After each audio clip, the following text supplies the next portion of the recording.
Selamat datang di channel saya tentang vlog pasar ya. Nama saya Mukti Wibowo.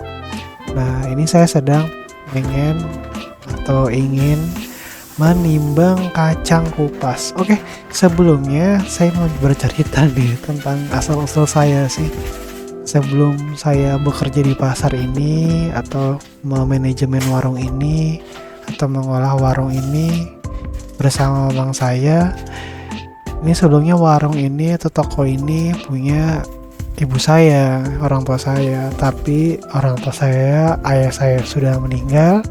Jadi warung ini diteruskan kepada saya dan dibantu oleh mamang saya. Mama saya itu adalah paman saya. Nah, sebelumnya saya tuh bekerja di Cianjur ya sebagai purchasing. Setelah itu, waktu itu saya dapat kabar dari ibu saya bahwa ibu saya tuh pengen operasi.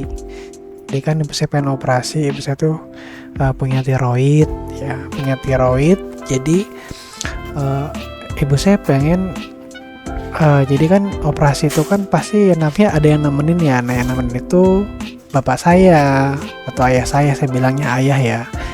Jadi tidak ada yang membantu di pasar, membantu mamang saya. Jadi ya saya ditunjuk jika bisa ya temenin paman saya di pasar. Oke lah, akhirnya saya resign kerja, saya ke pasar nih, di pasar. Nah, saya bekerja di pasar untuk beberapa bulan, dan setelah orang tua saya sudah sembuh, akhirnya saya dapat kesempatan untuk usaha kambing domba, menjual kambing domba. Jadi saya tuh mencari kambing domba di luar kota, ke Lampung segala macam untuk dijual lagi di Cilegon. Nah, sampai berapa tahun, sampai saya biasanya sampai Idul Adha akhirnya jalan tuh, sampai akhirnya kan saya usaha akikah sepi. Nah di situ mulai saya kembali lagi nih ke pasar. Gagal saya usaha ya, atas izin Allah saya gagal lagi di usaha. Habis itu saya pasar lagi nih, di pasar ngebantu-bantu ya kan, sembari nyari modal juga.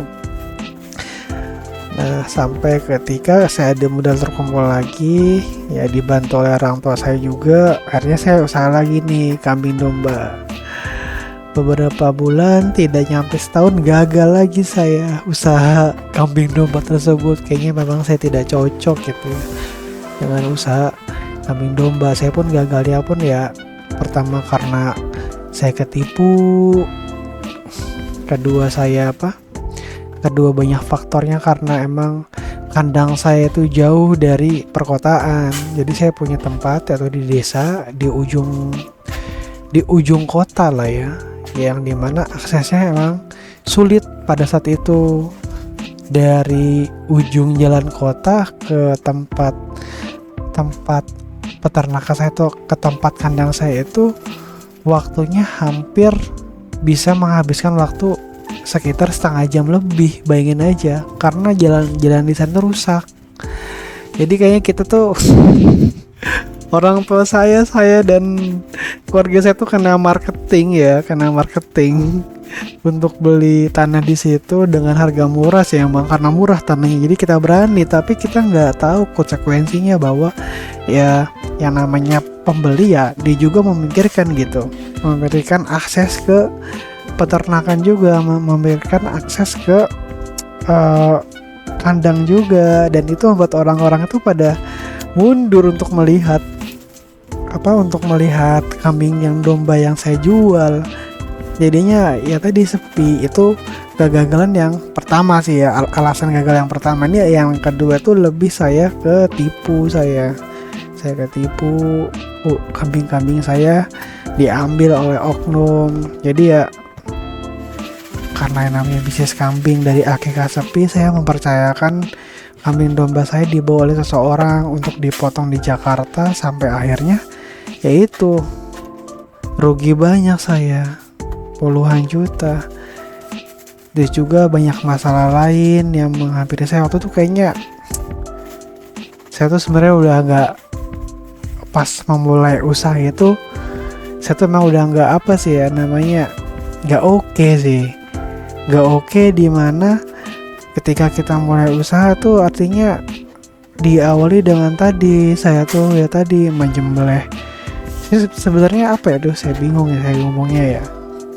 Saya tuh kurang percaya dengan hal-hal yang tidak diajarkan oleh agama. Maksudnya tadi ketika kita mulai usaha, khususnya usaha hewan, kita harus menyembelih ayam dan darahnya itu ditaruh di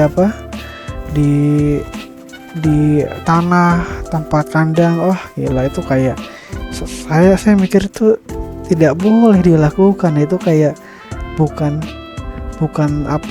cara Islam itu. Cuma ya tadi kembali lagi ke kepercayaan masing-masing ya. Ya mungkin juga emang nasib sayanya sedang diuji pada saat itu, ditambah lagi dengan saya ya dibilang saya melakukan itu ya mau nggak mau lah. Saya tidak bisa menentang kedua orang tua saya nggak mau berdebat gitu tentang masalah itu gitu. Saya hanya meminta kepada Allah, ampuni saya ya Allah kalau saya salah. Tapi yang namanya qadarullah, ya udah saya gagal. Sampai akhirnya saya gagal dan orang tua saya, bapak saya tuh meninggal. Jadi ya tadi bapak saya meninggal, akhirnya ibu saya sendirian dan tidak bisa melanjutkan pasar ini. Jadi ya tadi ada kekosongan tempat di pasar ini untuk mengelola, dan saya yang ditunjuk untuk mengelola pasar ini. Ya itulah, ya tadi itu cerita saya tentang saya bisa di pasar ya. Saya juga sangat-sangat saya sayangkan lah, saya kuliah 3 tahun di Bogor untuk bisa bekerja di dunia peternakan ataupun di dunia kantor ya. Tapi jujur sih emang bekerja di pasar ini dibilang lebih rocket gitu, lebih masuk. Karena tadi saya punya waktu luang, saya punya kelebihan finansial, bisa menabung, bisa menjalankan hidup. Saya bisa menabung untuk beli barang yang saya pengen. Ya, makan terjamin, tidak memikirkan makanan lagi karena di pasar banyak makanan. Ya, jadi alhamdulillah sih sebenarnya. Cuma ya tadi, ya masalah gengsi ini, saya harus benar menurunkan gengsi saya. Ya seorang yang sudah berpendidikan tapi kerja di pasar, ya udahlah. Yang penting saya berpendidikan, saya kuliah, itu mengubah pola pikir saya. Saya lebih bisa menganalisa atau menganalisis masalah yang terjadi gitu.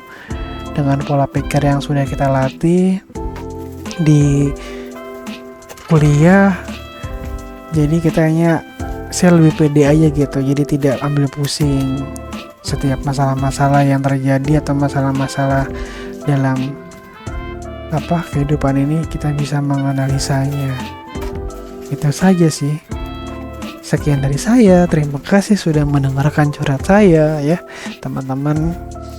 Dan ini juga sebenarnya ada beberapa channel ya di YouTube ini, tapi saya membuat channel baru tentang pasar karena ya tadi saya membuat channel YouTube banyak ya di luar tema pasar, tapi saya butuh